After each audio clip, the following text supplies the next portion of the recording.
pulleys changed, and the noise was a combination of both things going wrong.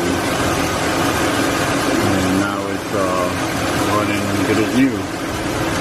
I had two options for the belt size. Apparently I have the 145 amp alternator, which required a 2-inch longer belt rather than the standard, I don't know what it was, 115 amp. So I had to go back to the store and get a new belt.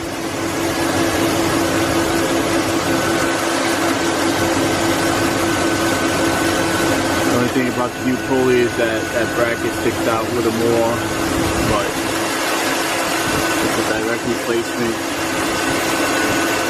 I kept the old hardware. You could buy a pulley with new hardware, a couple dollars more. But you just buy the pulley itself, put it on with the old nut and washer, I guess.